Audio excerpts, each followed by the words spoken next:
The Scan Village Self-Saving System စံကုန်မြေလေးဗီလိုင်းကောင်ဤမိမိကိုယ်ကိုကယ်တင်ခြင်းစနစ်အခန်း28ဘင်္ဂလားညီကိုများပြန်ပေါင်းထုတ်ခြင်းဒီတစ်ခေါက်ဂိုင်းပေါင်းစုံညီပွဲမှာတမိုင်းတစ်လျှောက်တွင်အတိအပြောက်ဆုံးရှုံးမှုအများဆုံးဖြစ်ခဲ့သည်ကျွေလွင့်သွားရသောမျိုးဆက်သစ်ကျင့်ကြံသူအရေအတွက်1373ဦးအနက်ဟွမ်ဟွာမြိုင်နှမ်းမှ140ဦးနှင့်ချမ်းဤကျောင်းတိုင်းမှာ90ဦးအတီးတီးပါဝင်ကြသည်ပွဲတွင်မပါဝင်ဘဲအစီရင်ကိုသာရေးဆွဲပေးခဲ့သည်ကြောက်ခွာပုံကျောင်းမှာတော့တက်သားရခဲ့သည်ဂိုင်းကြီး3ဂိုင်းအနက်ချမ်းချုံတောင်ဂိုင်းမှာအတီးအပြောက်အနည်းဆုံးဖြစ်က39ဦးသာရှိခဲ့သည်တာမညောင်ညအရေးချင်းသာရှိကြသောဂိုင်းငယ်လေးများမှကြင့်ကြံသူများမှာတော့ဆုံးရှုံးမှုအများဆုံးဖြစ်ကြသည်ပုံမှန်ဆိုလျင်ရွှေစည်းရင်တွင်ပါဝင်ရခြင်းမှာပျော်ရမည်ကိစ္စတစ်ခုဖြစ်တော်လဲယခုတော့ရွှေစည်းရင်ဤလေးပုံတစ်ပုံမှာအသက်ဝိညာဉ်ကင်းမဲ့နေကြပြီဖြစ်သောကြောင့်အခြေအနေကတစ်မျိုးတစ်ပုံဖြစ်နေတော်သည်ထိတ်ဆုံးတွင်ရှိနေသောချမ်းချုံတောင်ကိုင်းချင်းကျင်တောင်ခွဲမှလော်ပင်ခေဆိုသည့်နာမည်ကိုမြင်ရခိုင်ရှမ်းချင်းချိုးမှစိတ်မကောင်းဖြစ်ရပြန်သည်ဓားကလည်းကျိုးလူကလည်းမရှိတော့ပြီသူ့ဘယ်မှာအသေးမနာပဲနေနိုင်အံ့ပါနီဒါတောင်မှအထက်တွင်ပြောထားသည့်အရေးအတွက်မှာလူဝင်းကယ်ရင်အခုချိန်ထိပြန်ထွက်မလာသေးပဲပျောက်ဆုံးနေသည့်စီရင်မပါဝင်သေးပေအနှစ်ချုပ်ရလျက်တော့ဤတိုက်ပွဲသည်ဂိုင်းတိုင်းလိုအားအကြီးအကျယ်အထိနာစေခဲ့သည်ဟုဆိုရမည်ရက်အနှဲငယ်ကြသောကြက်သွေးနေအောင်စာလွာတစ်ခုကချင်းကျင့်တောင်ထမ်းရောက်ရှိ၍လာသည်ထိုကြက်သွေးရောင်စာလွာဤထိတ်ဆုံးတွင်ရွှေစလုံးနှင့်ထင်ရှားစွာရေးထားသည့်နာမည်ကလော်ဘင်ဟိုဟူ၍ဖြစ်၏မင်းဖန်ကဝင်လာကအကြောင်းကြားသည်ရှစ်စွမ်းမော်ကြောက်တုံး3000ရောက်လာတာရောဘယ်လိုလုပ်လိုက်ရမလဲမော်ကြောက်တုံး3000ဘယ်ကမော်ကြောက်တုံး3000တော့ရှမ်းချင်းကျုပ်ကနားမလည်နိုင်စွာနှင့်ပင်မေးလိုက်သည်ဘာလို့ရုတ်တရက်ကြီးမော်ကြောက်တုံးတွေအဲ့လောက်တော့ရောက်လာလဲမင်းဖန်ကစကားကိုတတိထား၍ပြောလိုက်သည်ရှစ်စွမ်းမေ့နေပြီထင်တယ်ဂိုင်းပေါင်းစုံညီပွဲတော့ရှစ်စွမ်းဟိုတင်းဘက်ကနေမော်ကြောက်တုံး1000ဘိုးလောင်းထားတာလေရှမ်းချင်းချုံမှာထိုအခါမှတတိရသွားသည်ဒါသူလော်ဘင်ခော်ဘတ်မှလောင်းခဲ့သောလောင်းကြီးများဖြစ်သည်လော်ဘင်ခော်ကတော့သူတာဝန်သူကြေပြုံခဲ့ပါ၏မိစ္ဆာအများပြားကိုရှင်းထုတ်ကပထမနေရာနှင့်ဒုတိယနေရာမှာကုန်းရီရှောင်းနှင့်လျုံမင်းရန်တို့ကိုကြော်တက်ပြီးပထမနေရာသို့ခုန်တက်ခဲ့ခြင်းဖြင့်သူ့ရည်ချင်းကိုတက်တည်ပြခဲ့လေသည်သို့သောစန်းတီကထိုအချိန်ကတော့တက်ကြွစွာဖြင့်စင်ပြူတော်မီကကြမ်းဆုပ်ရန်တွေ့နေခဲ့သောသူသည်အခုတော့လောင်းချင်းငွေကိုလက်ခံရန်ပင်စိတ်မတပါတော့ခြင်းဖြစ်သည်အရင်ကဆိုရင်တော့သူပစ္စည်းတစ်ခုလက်ခံရတိုင်းကိုတောင်ပို့တန်ဖို့အခြားနေရာတွင်3တန်သုံးအားလုံးကိုလော်ဘင်ခော်ထန်သာလွှဲအပ်ထားခဲ့ခြင်းဖြစ်သောကြောင့်သူကယူဆိုင်နေစရာပင်မလိုခဲ့ပြီသို့တော့အခုတော့မင်းဖန်ကသူ့ကိုဘာလို့ရမလဲဟုလာမေးနေကြပြီရှန်ချင်းချိုးကတခဏမျှတွေးသွားပြီးမှပြောလိုက်သည်ဒါဆိုလဲယူထားလိုက်လေမင်းဖန်မှာယူပြီးဘယ်မှာထားရမည်ကိုတိတိကျကျမေးချင်တာဖြစ်တော့လေပြိုတော့မိမိုးလိုဖြစ်နေသောသူရှစ်စွမ်း၏အမူအရာကိုကြည့်ရင်ဆက်၍မမေးရတော့ပြီထို့ကြောင့်မမေးတာကောင်းမည်ဟုသာနှလုံးသွင်းလျက်ခတ်တွတ်တွတ်ပြန်ဆုတ်ခွာသွားတော့၏ချင်းကျင့်တောင်တပည့်များမှာရက်အတန်ကြာသည့်အထိခြေတလန်းမှားလျင်ပင်မိုးကြိုးပြစ်ခံရတော့မည်အလားစားတရီသွားတရီနှင့်သူတို့ဆရာသခင်ဤစိတ်တန်ရာကိုတွားမစွာမိရလေအောင်တိုင်ကွန်းနှင်းကနေကြရရှာသည်တပတ်10ရက်ကြာလျင်တော့ဖြင့်နေသာသွားနိုင်ကောင်းရဲ့ဟုသာထင်ထားကြတော့လေလာဝခန့်ကြပြီးရှစ်စွမ်းလဲပုံမှန်ပြန်ဖြစ်သွားပြီဟုထင်ထားကြပြီးသည့်အခါမှာဆရာသခင်ဤဝါတဲ့ကလေးစီကလော်ဘင်ခော်ဤအမည်ကိုအော်ခေါ်တန်းအားကြားရလိမ့်မည်ဟုမြည်သူကထင်ပါလိမ့်မည်နီနာကြမသည်ဆိုရအောင်လဲနှစ်ကြိမ်တိုင်တိုင်ကြားလိုက်ရခြင်းဖြစ်သည်လေနိုင်ရင်ရင်ကဝုန်းကနေရောက်ချလာသည်ရှန်ချင်းချုံမှာရုတ်တရက်လန့်ဖြန့်သွားရ၏ဟုံးတိုင်းနဲ့ရောက်ချလာပြီးဘာလုပ်တာလဲအပြိုလေးဖြစ်ပြီးညင်ညင်သာသာမရှိလိုက်တာနိုင်ရင်ရင်ဤမျက်လုံးများမှာရုံမလေးကဲ့သို့နေရဲလာသည်ရှစ်စွမ်းဘာစားခြင်းလဲရင်ရင်လုပ်ပေးမယ်လေ လိုပါဘူးကို့ဘာသာအပြင်မှာသာတော့ကစားနေကြပါရှန်ချင်းချိုးကချောင်းတစ်ချက်ဟန်လျက်ပြောလိုက်သည်နိုင်ရင်ရင်ကရုတ်တရက်ဒုံခနဲ့ခြေကိုစောင်းလျက်ဆိုသည်ရှစ်စွမ်းအားလုံးမရှိတော့ပဲမဲ့ရှစ်စွမ်းမှာရင်ရင်တို့ချားတစ်ပည့်တွေရှိသေးရဲ့လေရှစ်စွမ်းဒီလိုဝိညာဉ်ပြောင်းနေတဲ့လူလိုမှိုက်တွေးနေတာကိုမြင်ရတာတပည့်တို့တွေအားလုံးရင်ရင်တို့အားလုံးစိတ်ပူလို့သေတော့မယ်ရှစ်စွမ်းရဲ့ဝိညာဉ်ပြောင်းနေတဲ့လူလိုမှိုက်တွေးနေတယ်တဲ့ရှန်ချင်းချိုးဘွားမှာအရင်ဘွားတုန်းကတော့မှဒီလိုစကားမျိုးတနေ့ကြားရလိမ့်မည်ဟုအိမ်မက်ပင်မမတ်ခဲ့ဘူးပဲဟုတ်သေးဘူးလေပြောရရင်ငါကြင့်ကြံစင်းနေဆိုအစားမစားဘာမှမဖြစ်တော့တာငါစားတယ်ဆိုတာဒီတိုင်းစားကျင်စိတ်ပေါ်လာလို့စားနေရလေနောက်လော်ဘင်ခေါ်ခေါ်မိတာလေဒီတိုင်းသူ့ကိုကြောက်တဲ့ကန်ချထားပြီးပြီဆိုတာကိုရုတ်တရက်မေ့သွားလို့ရောင်းပြီးခေါ်မိတာလေးပဲဟုတ်ဘောင်းမွေကြောင့်ဝိညာဉ်ပြောင်းနေတဲ့လူလိုမှိုင်တွေးနေတယ်ဆိုတဲ့အတန်ထွက်လာရတာတော့ဟာရှန်ချင်းချိုးမှာအထင်လွဲနေမှုများကိုရှင်းပြရန်ပါဇက်ဟားလိုက်တော့လေဘဲကစပြောရမှန်းပင်မသိတော့ပြီသို့တော့နိုင်ရင်ကလည်းမျက်ရည်တာကျိုးတော့မလို့ဖြစ်နေလေရာသူ့ကိုအမြန်ချောရင်းအကျင့်ပါနေ၍ရောင်ခေါ်မိယုံသာဖြစ်ကြောင်းမနှဲကျိန်ပြမှသာအငိုတိတ်တော်သည်တပည့်မကိုချော့ကပြန်လွတ်လိုက်ပြီးပါမှရှန်ချင်းချိုးမှာတပြင်းချနိုင်တော်သည်ဝိထုဖတ်စဉ်ကအမြဲသူများအလုပ်လိုက်ရှုပ်ကစိုးပြီးတောင်းညမ်းနေခဲ့သောဤငကြွမကလေးပင်အတော်အရွယ်ရောက်လာပါပြီကောဟုသူရုတ်တရက်ခံစားလိုက်ရ၏သူဟာတီးတဲ့အတိုင်းလောပင်းခေါ်မရမလားဝိထုတွေကအတိုင်းဆိုပူညံအနိုင်ဆုံးအလိုက်ကန်းဆုံးမတိဆုံးငတိမ့်မာလေးဖြစ်နေရမှာခုတော့ဒင်းလေးကကို့ဆရာကိုလာနှစ်သိမ့်ရကောင်းမှန်းတော့တိနေပါလားဒါတော့ငါလေးအတင်ပြတော်လို့မှတ်လို့ရတယ်မလားအဲ့ဒါအသာထားညီကုန်းကျုပ်ကတော့ဒီလိုဆက်သွားလို့မဖြစ်တော့ဘူးဆိုတာပဲဇက်လိုက်တိုးပြူလေးအားဆွဲခေါ်ကကန်ချခဲ့သူမှာသူကိုယ်တိုင်ပင်ဖြစ်ပါလျက်နဲ့အဘဲကြောင့်အများအမြင်တွင်ဇက်လိုက်ကသူ့အားမြှူဆွဲခဲ့သည်ဖြင့်သူကတန်းဆွဲနေသည်အောင်ဖြစ်နေရသည်။မတွေ့ရတာဖြင့်ဘယ်နည်းမှတော့မရှိသေးပဲငါဘယ်နဲ့ကြောင့်လင်းသေးသွားတဲ့မုတ်ဆိုးမရုပ်ပေါက်နေရတာလေတောက်ကျိုးနေအာဖတ်ပေါက်ကြရီဖွီရှန်ချင်းကျိုးကစိတ်မှန်ဖြင့်သူ့ပါသူဘဲပြန်ညာပြန်ရိုက်လိုက်ဖြစ်သည်ဘသူကမုတ်ဆိုးမလဲဘသူလင်ကသေးတာလဲပေါက်တကြရီနေတာကြာလာလေးအစမ်းကြီးကြုံရလေပဲခွေးစကားတွေပြောတဲ့ပါဇက်အရိတ်ခံရတဲ့နဲ့အင်းဟာတို့တော့မြည်တော့ပင်စိုးစေးကောင်းမူလော်ဘင်ခေါ်မရှိတော့သည်နောက်ရှန်ချင်းချိုးတယောက်အနှဲငယ်အထီးကျန်သလိုခန်းစားရသည်မှာတော့အမှန်ပင်ဖြစ်သည်အထူးသဖြင့်တော့9နှစ်ကြာသည့်အခါတစ်ချိန်ကကြည်နူးဝေစာခဲ့သောဆရာတပည့်ဆက်ဆံရေးမှသည်အပြုံးထဲတွင်ဓာဝတ်ထားကြသည့်ဆက်ဆံရေးအဖြစ်သို့ပြောင်းလဲသောအကြမီအကြောင်းကိုတွေးမိလျင်ဖြစ်သည်ရှန်ချင်းချိုးကထိုးနေ့ကပျက်စီးသွားသည့်ကြံ့ရံကိုပြန်ယူခဲ့သည်သူကအဆောင်ဤအနောက်ဘက်ဝါတော်ထဲတွင်ကျင်းတစ်ခုတူးကကြံ့ရံကိုမြုပ်နှံပြီးမြေပုံကလေးလှုပ်ပေးလိုက်သည်အခြားသူများအမြင်တွင်တော့ကိုပိုင်တူးထားသည့်အလောင်းမရှိသောမြေပုံရှိတွင်ရက်ကသွားလီသူချစ်တပည့်အကြောင်းတွေးရင်တပ်ပြင်းမောများချနေသည့်ဆရာတယောက်၏ပုံရိပ်မှာအမှန်တကယ်ကိုရင်နှင့်ဖွယ်ဖြစ်သည်သူ့အမူအရာကိုကြည့်လျင်ပင်သူ့တပည့်ကိုသူမြည်မြတန်ဖိုးထားကြောင်းသိနိုင်မည်ဖြစ်သည်သို့သောသူအမှန်တကယ်စိတ်မကောင်းဖြစ်ရသည်မှာ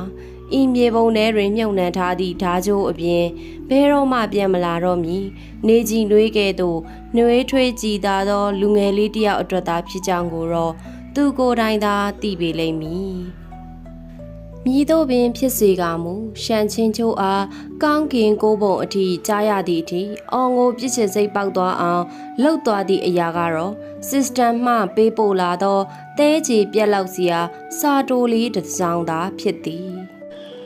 ဂုံယူပါတယ်ဒေနာရီတစ်ခုစတင်ခြင်းလော်ဘင်ခိုဤပြုတ်ကျပျောက်ဆုံးခြင်းနှင့်ပြန်လည်မွေးဖွားခြင်းအရေးကြီးတာဝန်ကိုအောင်မြင်စွာပြီးမြောက်ခဲ့ပါပြီဇက်လက်ရဲ့ coolness level plus 1000ရှန်ချင်းချိုးမှာဝမ်းပင်မတာလိုက်ရသေးခင်နောက်ဆက်တွဲသတိပေးချက်တစ်ခုထပ်ရောက်လာ၏အထူးအခြေအနေအတွက်ထပ်တိုးလိုက်သောအမှတ်လော်ဘင်ခိုဤအသေးကွဲမှုအစဉ်အသေးကွဲမှတ်ဟာများလွန်းတဲ့အတွက်ဇက်လက်ရဲ့ coolness level ဟာ3ညအထိရှင်းထုတ်ခံလိုက်ရပါပြီကျေးဇူးပြုပြီးဆက်ကြိုးစားပါအောင်3ညအထိရှင်းထုတ်ခံလိုက်ရပါပြီ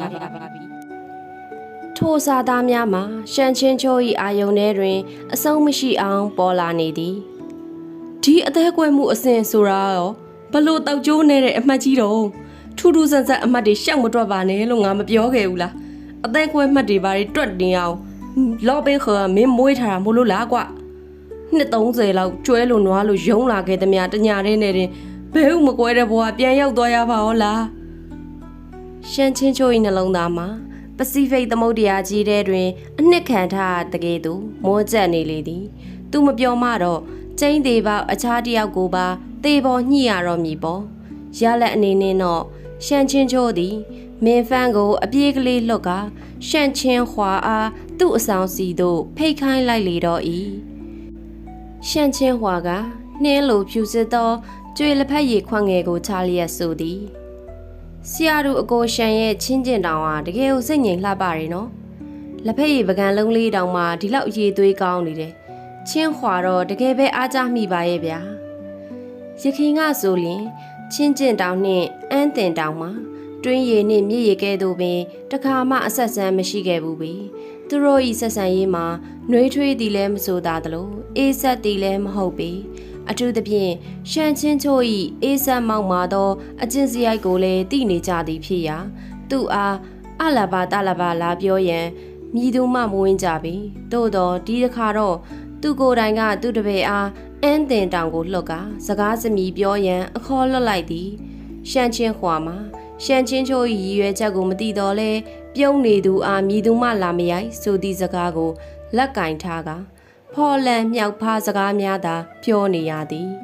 အ ਨੇ ဆုံးတော့အရှုံးတော့မရှိနိုင်လေ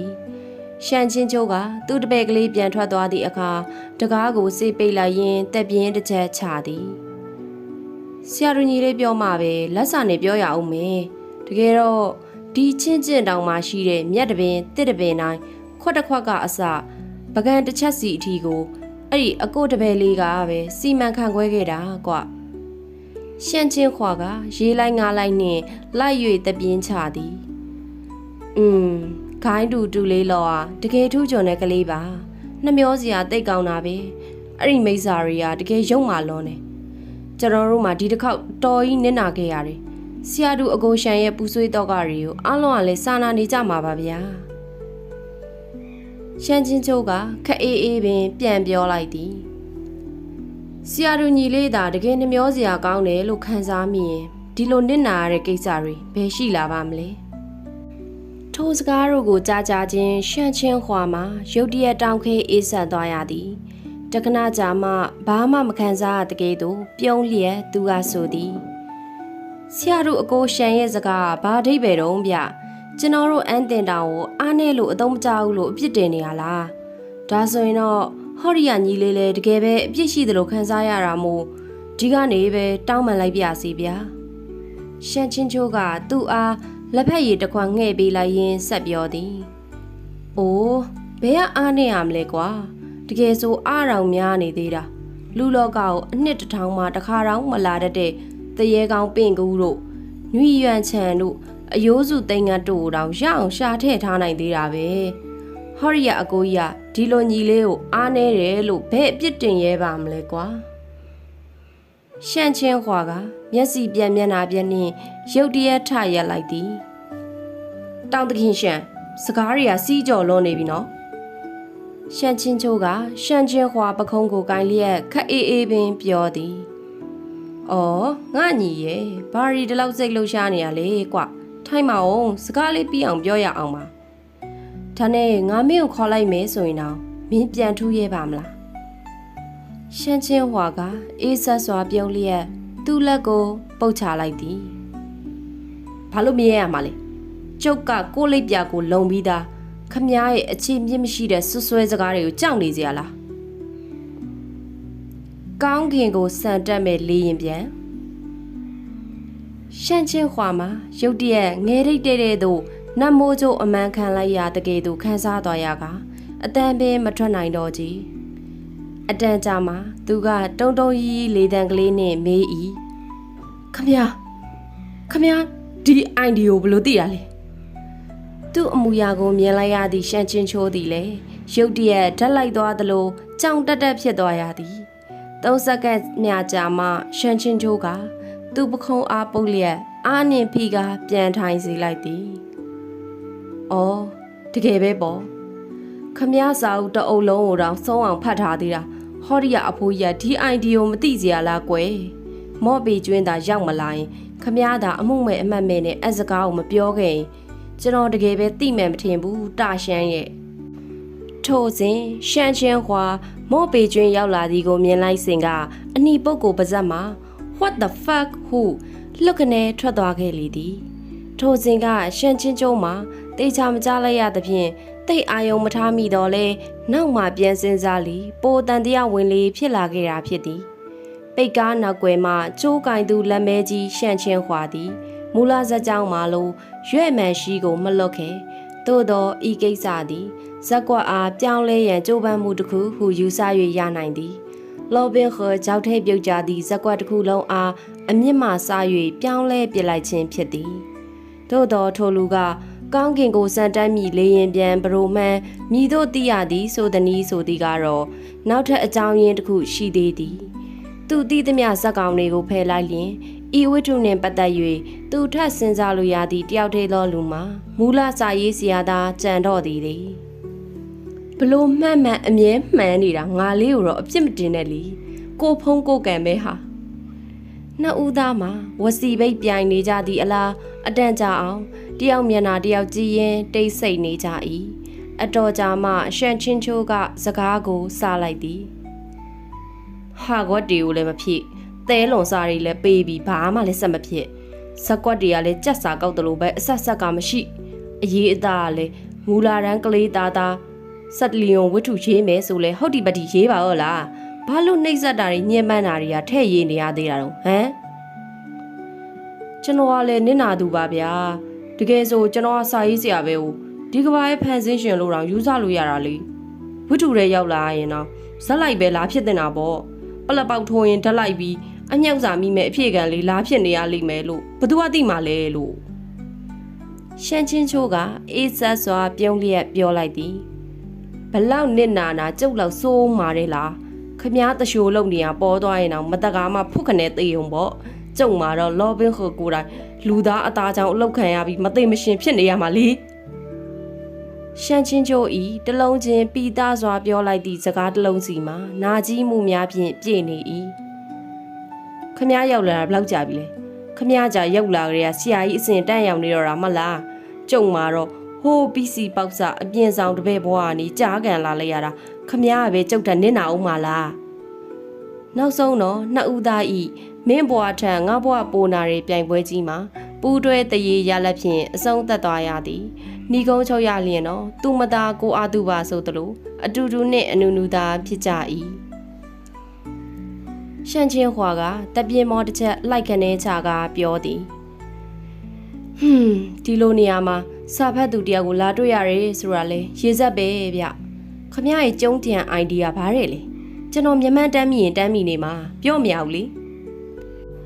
ရှန်ချင်းချိုးကပြောလိုက်သည်အနှိုင်းမဲ့တခွားသည်ရှန်ချင်းခွာကတခဏမျှတွေးပြီးမှပြောသည်အော်ဗီလိုင်းကောင်ကိုတင့်ကိုပေးပါဗျိုးဆိုပြီးအသေးအတန်အော်နေတဲ့တယောက်မလားအဲ့လိုမန်းတဲ့အထဲမှာခမရကွန်မန်ကြီးကမန်းအပါဆုံးကိုကျွန်တော်မှတ်မိနေတာရဲ့အဲ့ဒါဟိုဒီငကိုရှန်ချင်းချိုးနိုင်ရင်ကိုစော်ကားကိုကြံပေမဲ့မအောင်မြင်လိုက်တော့မှာမလားပြီးသားကိစ္စတွေပြန်မပြောကြီးလေဗျာခမရကလေရှန်ချင်းချိုးကပြောလိုက်သည်ထို့နောက်သူကပုံမှန်အမူအရာနှင့်ဆက်၍ပြော၏ကဲမိတ်ဆက်တာတွေလည်းပြီးပြီအပိုးစာသားတွေလည်းပြောပြီးကြပြီပေါ့ဟုတ်လားတကယ်တမ်းဒီနေ့ကျွန်တော်ခေါ်လိုက်ရတဲ့အကြောင်းရင်းကကျွန်တော်တို့နှစ်ယောက်လုံးရဲ့ပြဿနာကိုဖြေရှင်းလို့ရမယ်နီလန်တွေးမိထားလို့ဗျအတီးလားရှန်ချင်းခွာကအန်အော်တကြီးမေးသည်ရှန်ချင်းချိုးကရက်တောင်အားဖြက်ကနေဖွင့်လျက်ဖြေ၏ဒါမျိုးကိစ္စကိုနောက်เสียလားဗျကျွန်တော်နီလန်ပြဿနာကိုအမြင့်ကနေစပြီးတေးသေးတက်တက်ရှင်းထုံနိုင်မယ်နီလန်ပဲလှုပ်ဝက်ချက်မပေါက်ကြဖို့ပဲလိုတာခမရတာနှုတ်လုံးပါစီတကယ်တော့အခြားလိုအပ်ချက်ကလေးနှစ်ခုတော့ရှိသေးသည်အောင်မြင်မအောင်မြင်ကတော့ထိုကလောင်ရှင်ပုဂ္ဂိုလ်အပေါ်သားမူတည်မြင်ဖြစ်သည်အခန်း29ပိုင်လူတစ်တော်ရှန်ချင်းချိုးကမေးလိုက်သည်ခ ခမရေးထားတဲ့အနှစ်တစ်ထောင်မှတစ်ခါပြစ်တယ်ဆိုရယ်ဖြစ်စဉ်တကူမှတ်မိသေးလားရှန်ချင်းဝါစွန့်အားသွား၏ဘလို့တော့မေးလိုက်တာလေဗျာကျွန်တော်ရေးခဲ့သမျှဘာညာကွိကွာအားလုံးကအနှစ်800မဟုတ်ရင်1000နေကြီးပဲလေခမဘယ်ဟာကိုပြောနေရတော့အောင်မသူ့ဘာသာလေတီတာရှန်ချင်းချိုးကတပြင်းချကစကား၅လုံးကိုသူ့နာနာကပ်၍ပြောလိုက်၏ရှန်ချင်းခွာမှာကြာချင်းလန့်ဖြန့်သွားတော့လေအတန်ကြာမှထပ်၍ဂုံယူသောအကြည့်မျိုးနှင့်ကြည်လာသည်ဘာကြည့်တာတော့ရှန်ချင်းချိုးကမေးလိုက်သည်ဘာမှတော့မဟုတ်ပါဘူး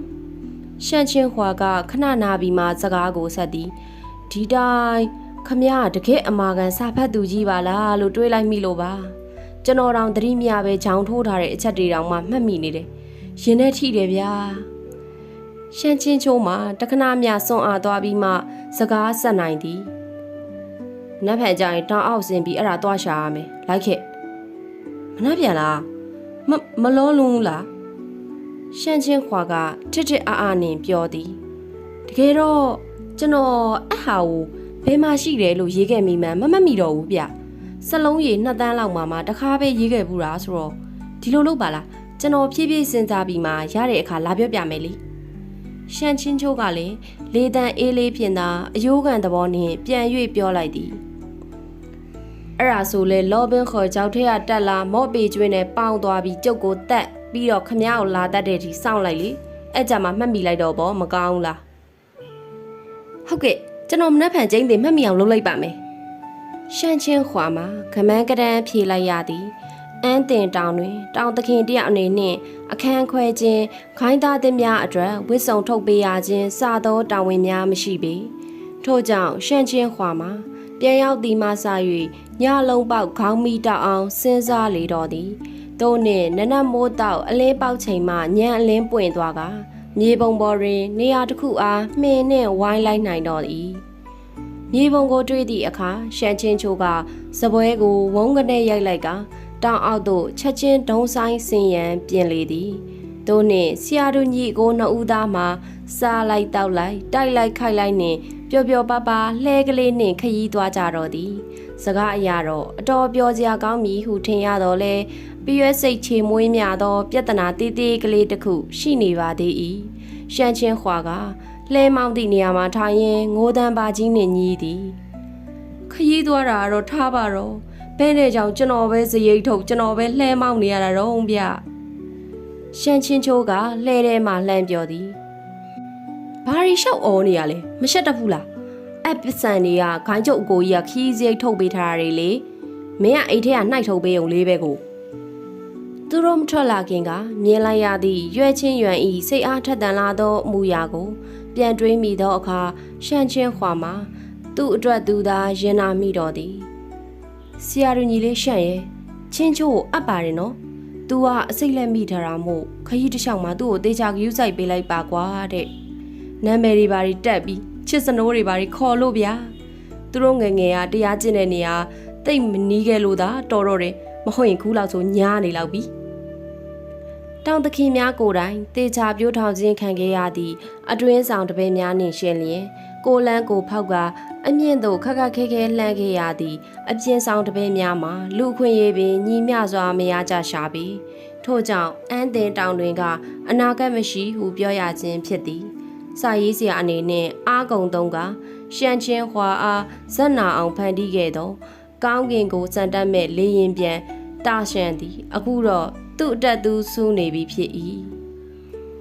ခမရလဲလက်တွေချီရီပါတာပဲဘာလို့တောက်ကျိုးနေ fuck လဲကရုတ်တရက်ဆောင်ရက်သွားပြီးရှန်ချင်းဟွာကမြင်းကိုတုံကနေရက်လိုက်သည်ကိုခန်းစားမိသောရှန်ချင်းချိုးကကလကာကိုမကမေးသည်ဘာဖြစ်တာလဲသူတို့မြင်လဲမှာအုံဆိုင်ထူထပ်နေသောတောအုပ်တစ်ခုကိုဖြတ်ကာသွားနေခြင်းဖြစ်သည်ထိုတောအုပ်မှာမိုးတီအောင်မြင်မာသောတစ်ပင်ကြီးများနှင့်တတော်တော်ကြာဆင်းနေသောတစ်ရွက်ကြွေများကြောင့်နေပြောက်ပင်တိတ်၍မထိုးပေရှန်ချင်းချိုးကြည့်လိုက်ချိန်တွင်ပတ်ဝန်းကျင်တွင်ဘာမှရှိမနေတော့လေသူကစိတ်မချသေးပဲမေးလိုက်သည်ခုနကဘာမြင်လို့ထအော်တာလဲရှန်ချင်းဟွာကအလက်မပြေသေးပဲတုံလှုပ်စွာပြန်ဖြေသည်အခုနကမိန်းမတယောက် လမ်းပေါ်မှာမွေလိုတွားတွားနေရမြင်လိုက်တယ်လှဲတာမရက်လိုက်ရင်အခုလောက်ဆိုကြိတ်မိနေလောက်ပြီရဲ့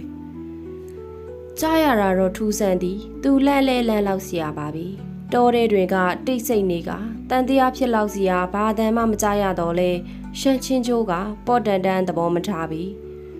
သူကလှဲတဲ့ပြောင်းဝင်မထိုင်တော့ပဲလှဲမောင်းနေသည့်ရှမ်းချင်းခွာဘေးတွင်ထိုင်လျက်သူ့လက်တစ်ဖက်ကဓာတ်တရန်စင့်ခေါ်ရန်အတွက်အသင်ပြင်ထားပြီးပတ်ဝန်းကျင်အားလေ့လာစောင့်ကြည့်နေသည်ထို့နောက်လက်တစ်ဖက်ဖြင့်ဖျုံစေးတထုပ်အားနှိုက်ယူကရှမ်းချင်းခွာထန်းထိုးပေးလိုက်သည်လိမ္မာတယ်သွားအထဲမှာဖျုံစေးသွားဝါနေကြရှမ်းချင်းခွာမှာသူများကိုသာခိုက်တက်ပြီးတိုက်ခိုက်သည့်နေရာတွင်တော့အသုံးမကျလာသူဖြစ်သည်ထို့ကြောင့်အနီပုဂ္ဂိုလ်မှလည်းသူ့အကြောင်းသူတီးလျက်ပင်လိမ္မာနှင့်အထဲဝင်ကဖျုံစေးများဝါနေတော့သည်လဲတပီလိမ့်လိုက်သူတလုံးဝါလိုက်နှင့်အမွှေးတိုင်တိုင်းထုံးစခန်းစာကြားသည့်အခါတွင်တော့သူတို့သည်အင်ပဒန်ကြီးမားသည့်ပြဿနာတစ်ခုအားတွေ့ရှိလိုက်ကြရလေ၏နှစ်ယောက်သားမှာမြေပေါ်တွင်ပြန့်ကျဲနေသည့်အကျွမ်းတဝင်းရှိလာသောဖျုံစေခွန်များကိုအတန်တိတ်သားကြည်နေမိကြသည်ရှမ်းချင်းခွာကစကားစသည်ဒါပြေးကြည့်ဖို့တော့မလို့ချမ်းချုံတောင်ကိုင်းချမ်းချောင်တောင်ကထွက်တဲ့မွှေးထုံလုံးကူဖျုံစေတွေကလှောထားတဲ့အပြင်ခွန်လေးတွေကနီရဲနေပေမဲ့အတွင်းသားရွှေဝါရောင်ရှိတယ်ဒါဆော့ကကျွန်တော်ဝါးထားတဲ့ဟာတွေပဲအေးပါဖျုံစေလော်တာမင်းတို့တောင်ရဲ့အပိုးစီးပွားရေးမှငါသိပါတယ်ရှမ်းချင်းချိုးကပြောလိုက်သည်တို့ဖြင့်လျင်မေးစရာကပေါ်လာလေပြီသူတို့ဘလို့လို့ဤနေရာကိုတပတ်ပြန်လဲလာကြရသည်။နှစ်ယောက်သားမှာမျက်နှာချင်းဆိုင်လျက်စဉ်းစားနေမိကြသည်။သူတို့ကြုံတွေ့နေရသည့်အရာသည်ကိုယ်တာချမ်းဟုခေါ်သည်လမ်းမအောင်ပြုကြသည့်မကောင်းဆိုးဝါးတစ်မျိုးဖြစ်ဖို့များ၏။ရိုးရာတလေးတစ်ခုအားတွေးမိသွားသည့်ရှမ်းချင်းခွာကပြောလိုက်သည်။မြင်းရဲ့မျက်လုံးကိုလူပြိုကျင်ငယ်ရည်နဲ့စွတ်ကြည့်ကြမလား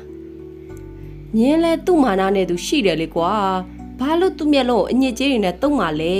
ပြီးတော့ဒီလောက်တောကြီးမြတ်မဲထဲမှာဘယ်ကလူပြိုခြင်းငယ်ကြီးကိုတွားရှာရမှာလဲရှန်ချင်းချိုးဤထိုစကားကိုကြားရသည့်အခါရှန်ချင်းခွာမှာသူ့အားစူးစိုက်စွာပြုကြည့်နေတော့၏ဘာကြည့်ရတော့ငါ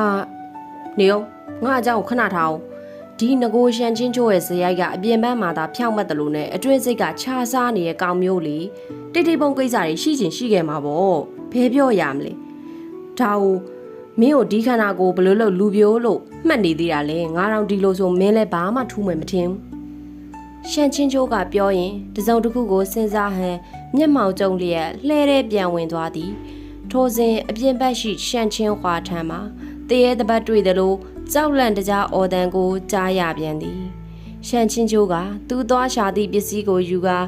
ပြန်ထွက်လာရင်အော်မေးလိုက်သည်ဘာဖြစ်ပြန်ပြီတော့အကြောက်လွန်နေသည့်ရှမ်းချင်းခွာကစကားအပြတ်တောက်ပင်မမှန်တော့ပဲတုံရီစွာပြောသည်စောအကိုအထဲဝင်သွားတော့ကျွန်တော်လှည့်ပင်းကိုအမွှေးတွေလာထိမော့ကြည့်လိုက်တော့သပင်ရှည်ကြီးနဲ့မျက်နှာဖြူကြီးနဲ့သေချာတော့မမြင်လိုက်ဖက်ရှမ်းချင်းချိုးကခေါင်းမော့ကပတ်ဝန်းကျင်ကိုကြည့်လိုက်သည်သူမမြင်လိုက်ရတော့လေထိုးတော်ဝါသည်ဘာကောင်မဲဖြစ်ဖြစ်အတော်ညံကောင်းသည့်အထဲပါသည်ဟုဆိုရမည်အသေးငယ်ပုံရသည့်ရှမ်းချင်းခွာကိုသာ6လန့်စားနောင်နေပြီးသူ့ကိုတော့လာမထီရဲ့ပြီသူကရှမ်းချင်းခွာပခုံးကိုပုတ်လိုက်သည်ဘာပဲပြောဒါမင်းရေးထားတဲ့အကောင်တွေပဲလေဘာလာကြောက်ပြနေရလဲရှမ်းချင်းချိုးကသူယူလိုက်သည့်ပစ္စည်းအားလက်ဖြန့်၍ပြလိုက်တော့သူ့လက်ထဲတွင်ကမြေပုံတစ်ခုဖြစ်သည်ဒီအကိုကြီးကပိုင်လူတောင်မြေပုံကိုတောင်ရအောင်ရှာနိုင်တယ်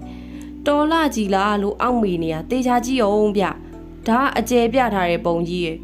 တောင်ဧရိယာတစ်ခုလုံးနာတောင်ဒီနားလေးတွေပဲရှိတာပိုင်လူတောင်ပါမယ်ဆိုရင်တော့အဆက်သေးသေးလေးလောက်ပဲပေါ်မှာပေါ့ဒါကြီးကင်ပြီးဘလို့သွားကြမှာတော့ရှမ်းချင်းဝါကပြောသည်ရှမ်းချင်းချိုးကမြေပုံအောက်ပိုင်းအားထောက်ပြရင်းပြန်ပြောလိုက်သည်မင်းဘာသာကြည့်ဒီမှာချမ်းချုံတောင်ကိုင်းသည်အရှိစူးစူးတွင်တီရှိကချမ်းဤကြောင်းတိုက်မှာတော့ခွန်ခွားမြိုင်နှန်းဤပိုင်နှက်ဖြစ်သောတောင်ဘက်အရက်အနီးတွင်ရှိတော်လဲအလဲပိုင်းနှင့်ပို၍နီးစပ်သည်ပိုင်လူတစ်တော်ရှိရာနေရာသည်ခွန်ခွားမြိုင်နှန်းဤ နေဇက်ဘက်အချမ်းတွင်ဖြစ်သည်ရှန်ချင်းခွာကရုတ်တရက်သတိပြုမိသွားသည်ခွာမြိုင်နှန်းကလည်းပိုင်လူတက်တော့ကိုသူ့ပိုင်နဲ့ထဲထည့်ဆွဲထားတာလားဒါဆိုစောစောကတွေးခဲ့တာကွိတာချမ်းမိစ္ဆာမဟုတ်ပဲသူတို့အကာအကွယ်အစီရင်ပေါ့ခိုင်းတိုင်းတွင်မတမာသူများချင်းနှင်းဝင်ရောက်လာခြင်းကိုကာကွယ်ရန်လှုပ်ထားသောအစီရင်ကိုစီရှိကြသည်ဥပမာဆိုလျင်ချမ်းချုံတောင်ကိုင်း၏နတ်လေကားဖြစ်သည်အကယ်၍အထာမတိသည့်တာမန်လူသားတစ်ယောက်သာဆိုလျင်အနီ1300သောလေကားတွေများကိုတက်ရင်လန်တဝက်တွင်ပင်ကိုယ်တစ်ပိုင်းချိသွားလောက်မည်ဖြစ်ပြီးတကားဆောင်များအောက်သို့ပြန်ပို့လိုက်မည်အထိစောင့်ယုံမှလွယ်၍တက်နိုင်မည်မဟုတ်ပေဒီနေရာတွင်လမ်းပြမြည်သူသာရောက်မလာလျင်သူတို့သည်လည်းဤနေရာကိုသာတပတ်ပြီးတပတ်ပတ်နေကြယုံသာရှိတော်မည်ဖြစ်သည်ရှန်ချင်းချိုးက system အားလှမ်းနိုးလိုက်သည် system လိုင်းမော်ရှိနေလားမျောသားမျော system မှာပေါ်မလာပြီသူကတခါထပ်၍ခေါ်ပြန်သည်ပြောတော့24နာရီဝန်ဆောင်မှုပါဆိုအခုနေမှထွက်မလာရင်ငါမကောင်းတဲ့ review တွေပေးပြင်မှာနော်မင်္ဂလာပါ system ဟာလက်ရှိမှာအနားယူနေတာကြောင့်အလိုလျောက်ဖြေကြားခြင်းများဝန်ဆောင်မှုသာရှိပါတယ်အကယ်၍လိုအပ်တာများရှိခဲ့မယ်ဆိုရင်တော့လူကြီးမင်းသဘောရှိသလိုသာကြည့်လုပ်လိုက်ပါလေဘာအနားယူတာလဲဟာရှန်ချင်းချိုးမှာတေချာပြန်၍တွေ့ကြည့်ပါမှ system သည်လက်တလောတွင်အမှန်တကယ်ပင်ဘာ point မှာဘာပောက်တကရအမှန်မှာလာမပေးတော့သည်ဖြစ်ကြောင်းကိုသတိထားမိလေ၏အလိုလျောက်ဖြေကြားခြင်းဝန်ဆောင်မှု system ဟာအဓိကစွမ်းအင်ရင်းမြစ် lobby ခေါ်နဲ့ဆက်သွယ်မှုပြတ်တောက်သွားပါပြီဒီအချိန်တွင်းမှာလိုအပ်တဲ့ပြင်ဆင်မှုတွေအဆင့်မြင့်တင်မှုတွေကိုဆောင်ရွက်နေမှာဖြစ်ပါတယ်ဆက်သွယ်မှုပြန်လည်ရရှိပါမှ system ပြန်လည်ပတ်မှာဖြစ်ပါတယ်ကိုယ်သဘောကိုဆောင်ရင်တာယာချမ်းမြေဖွဲအချိန်လေးကိုပိုင်ဆိုင်နိုင်ပါစေကြောင်းစုမောကောင်းတောင်းပေးလိုက်ပါတယ်ကျေးဇူးတင်ပါတယ်ငကိုဘာရှင်းနေတောင်ဒီလောက်ရှင်နေရောဖင်နေရောတုံးနေအောင်ကြောက်လန့်နေရတာဘာရှင်းသာထပ်မြင်လိုက်ရင်တော့အကုန်ပြုတ်ထွက်ကုန်ဖို့ပဲရှိတော့တာပေါ့ဟာလက်ခွန်းမဟုတ်သေးဘူးအခုအဓိကအချက်ကအခုအချိန်ဒီ lobby ခေါ်ရတောက်ကျိုးနဲ့အဓိကစွမ်းရည်မြစ်ဖြစ်နေတော့ပဲဆိုတာပေါ့ရှန်ချင်းချိုးမှာအချာမေကွန်များထပ်၍မေးရန်စ조사လိုက်တော့လဲအနီဝန်ဆောင်မှုမှာထိုစာနှစ်ကြောင်းသာပြန်ပို့နေသည်ကိုတွေ့လိုက်ရသည်ဘာအလိုလျောက်ဖြေချခြင်းဝန်ဆောင်မှုလဲ auto reply နဲ့တူတူပဲဦးများအရှိကနေကိုသဘောကိုဆောင်ဆိုတာလေးခံပြီးဖြေလိုက်ရင်ပဲတိတ်စမတ်ကြသွားမယ်များအောက်မှွေနေလားရှန်ချင်းချိုးကရှန်ချင်းခွာအားတရောင်ဖြင့်လှမ်းတွလိုက်သည်မင်း system ကိုတစ်ချက်စစ်ကြည့်စမ်းလိုင်းပေါ်ရှိနေသေးလားလို့တခဏမျှကြာတော့ရှန်ချင်းခွာကဖြေသည်ပြုတ်ပြင်ထိန်းသိမ်းရေးလုပ်နေရလို့ဖြေတယ်ဒါဆို lobby ခေါ်က system တစ်ခုတည်းစွမ်းအားရင်းမြစ်မဟုတ်ဘူးပဲသူ့လိုင်းပေါ်မရှိတော့တာနဲ့ရှိသမျှ system တွေပါလိုက်ကြကုန်မဲဆိုတဲ့သဘောပေါ့တက်ချမှုကြီးဤကိစ္စမှာအရေးကြီးသည်ဆိုတော့လေတိတ်အရေးကြီးလာသည်တော့မဟုတ်ပေလော်ပင်ခေါ်ထိုးကြောက်ထဲတွင်ရှိနေသည်ဘီပွိုင်းများရမည်မဟုတ်တွေးကြည့်ရင်တော့ဒါလည်းတစ်မျိုးကောင်းသည်ဟုသူခံစားရသည်ပွိုင်းမြလျင်ရော့စရာအကြောင်းလည်းမရှိတော့ပြီမဟုတ်လားဒါဆိုလျင်သူ့ကိုတားမြစ်ထားတာလဲဘာမှမရှိတော့ဟုဆိုသည့်သဘောပင်ဖြစ်သည်ရှန်ချင်းချိုးသူ့ဘာသာဖြေတွေးနေစဉ်မှာပင်ခြုံပုတ်တစ်ခုစီမှလှုပ်ရှားသံတစ်ခုခုထွက်လာသည်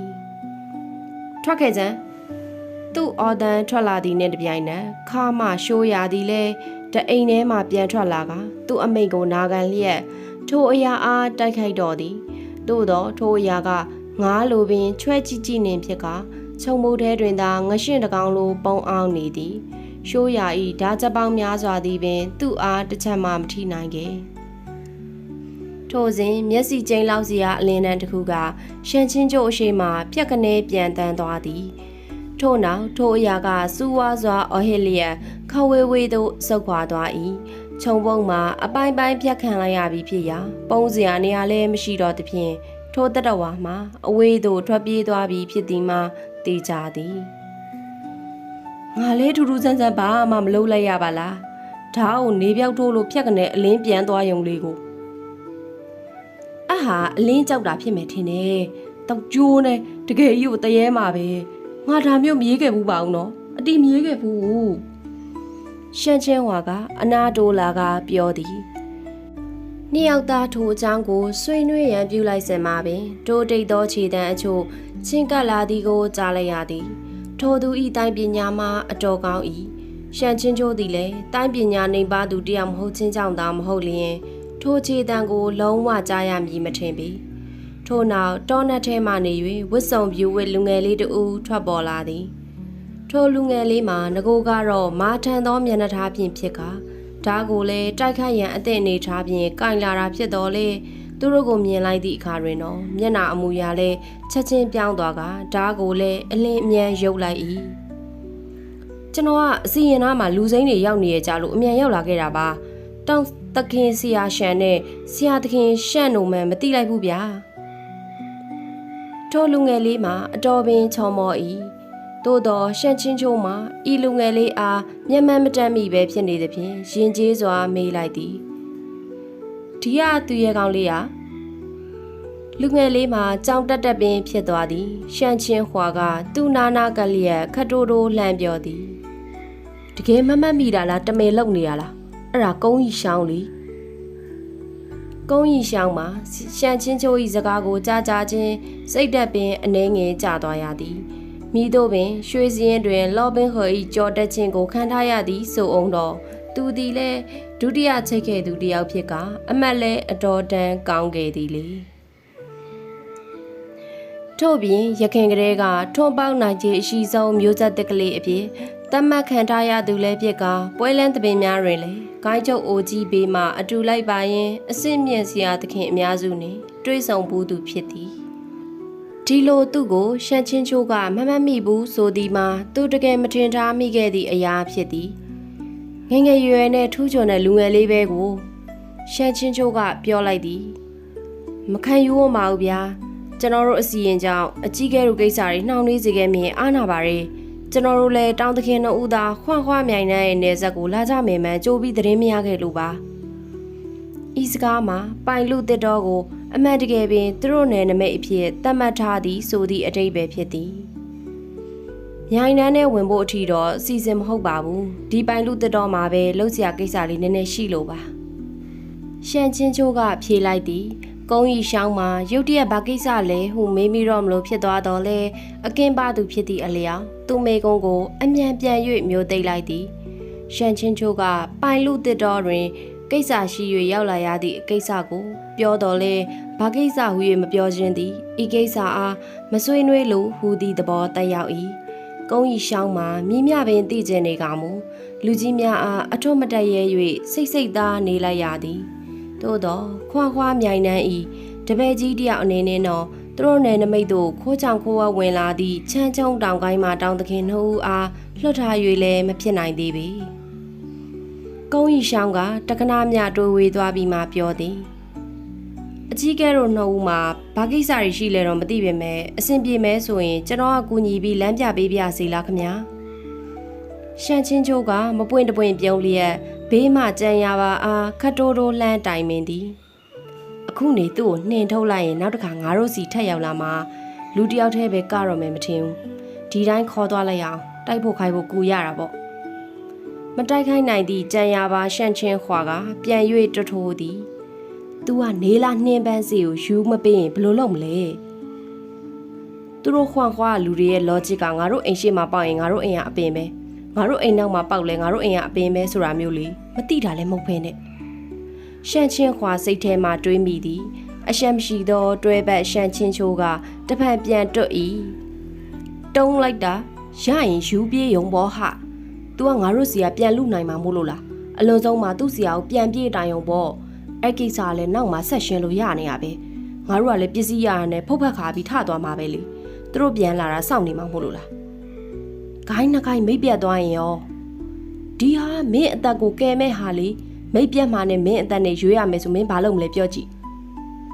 ထို့ကရှန့်ချင်းခွာကမတွမဆုပ်ပဲတွက်လက်စွာဖြစ်၏ယူပြီးပြေးမှာပေါ့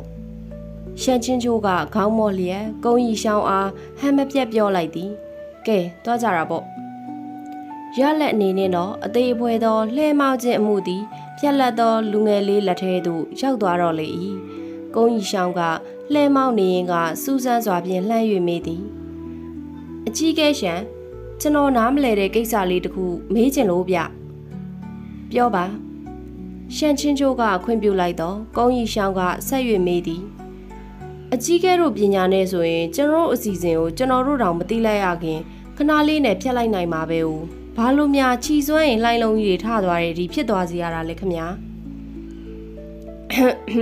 ဒါကတော့ပုံသေးနီးအလွတ်ကျက်ယုံနဲ့တေချာတွက်လို့မရဘူးဆိုတဲ့သဘောတရားလို့ပေါ့ကွယ်ရှန်ချင်းချိုးကအမှန်တဝက်အမှားတဝက်ရောပြုံးကဖြေလိုက်သည်အဲ့ဒါအစီရင်ကိုဖျက်လို့ဖြစ်ရတာမဟုတ်ဘူးထူးဆန်းတဲ့သားရဲတကောင်ကိုရင်ဆိုင်လိုက်ရလို့ဖြစ်သွားတာပါထူးဆန်းတဲ့သားရဲကုန်းရီရှောင်းကအံ့အားသင့်စွာမေးသည်တကယ်တော့သားရဲဟုတ်မဟုတ်ပြောဖို့ခက်တယ်ဒါပေမဲ့သူ့ပုံစံမကောင်းတဲ့အငွေတက်တီရှိနေပြီးလူသားနဲ့မတူတာတော့အမှန်ပဲ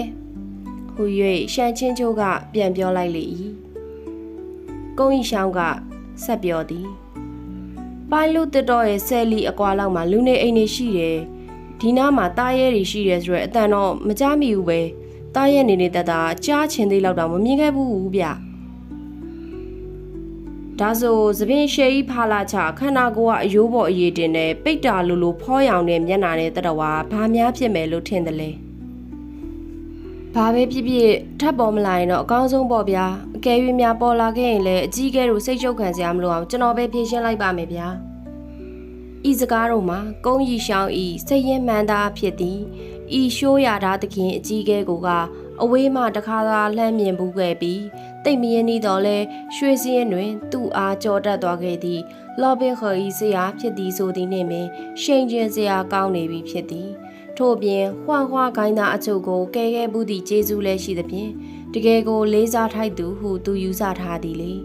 ရှန်ချင်းချိုးမှာအနီကောင်လေးကိုကြည်ရင်မတိစိတ်မှရင်းနှီးစွာခံစားနေရသည်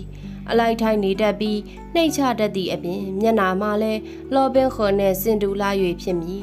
ဤမျက်နှာပေါက်မျိုးဤအပြုံးမျိုးကိုကမြင်သူအေးချမ်းစီသည်ထင်ပါ၏တစုံတစ်ယောက်မှာတော့ဤခံစားချက်မှာအိမ်ကိုချစ်၍အိမ်တွင်နားသည့်ကြီးကိုပါချစ်ရသည်ဆိုသည့်သဘောသာဖြစ်ကြောင်းကိုတော့လုံးလုံးရရကိုမရိပ်စားမိခဲ့ပါပြီ။အော်လော်ဘင်ခေါ်မင်းတယောက်ကြောင့်ငါမှတောင်ပြေးလိုက်မြောက်ပြေးလိုက်နဲ့ခြေတိုးနေပါရောလား။ရှန်ချင်းချိုးစိတ်ထဲမှာရေရွတ်နေမိတော့၏။ကဲဒီပိုင်းနေရတော့အရန်ကိုဥတက်ရတော့ပါပဲရှင်ရှန်ချင်းချိုးနဲ့ရှန်ချင်းဟွာနဲ့စကားပြောတဲ့အခန်းဒီမှာတော့တအားတကယ်လေးသူတို့ရဲ့ပေါက်တက်ကီကဒီဘက်ခေတ်ကလာတဲ့လူတွေဆိုတော့သူတို့ရဲ့ပေါက်တက်ကီအတွေ့တွေကတအားရည်ရတာဒီပိုင်းမှာဆိုရင်ရှန်ချင်းဟွာဘယ်သူလဲဆိုတာသိလောက်ပြီပေါ့နော်သူကတော့ဒီဝင်းကြွားကုန်ရင်မိစ္ဆာလန်းစင်ဝတ္ထုကိုဖန်တီးခဲ့တဲ့ကောင်းကင်ကိုစံတက်မဲ့လေရင်ပြန်ဆိုတဲ့ဘရာသာပါတဲ့သူကကြတော့ပလက်ပေါက်ထွင်းနဲ့ဒလိုက်ပြီးတော့သူဝတ္ထုတွေ transmigrate လောက်ခံလိုက်ရတာပေါ့နော်ရှန်ချင်းချိုးတော့ကကြတော့သူကဝတ္ထုဖန်နေနဲ့ပေါက်စီစားနေတာအဲ့လိုနဲ့ပေါက်စီနင်းသေးပြီးတော့သူက transmigrate လောက်ခံရပြီးဝတ္ထုတွေရောက်သွားတာပါနှစ်ယောက်သားရဲ့ ID တွေကလည်းအသက်ပဲနော်စာရေးသူရဲ့ ID ကကြတော့ကောင်းခင်ကိုစံတက်မဲ့လေရင်ပြန်နဲ့ရှန်ချင်းချိုးရဲ့ ID နာမည်ကကြတော့အနိုင်မဲ့တခွာသည်တဲ့အရန်ကိုတကယ်ဒီပတ်တုကီကပေးနိုင်လို့ ਨੇ အားလုံးပဲနားဆင်ပေးကြလို့ကျေးဇူးတင်ပါတယ်ရှင်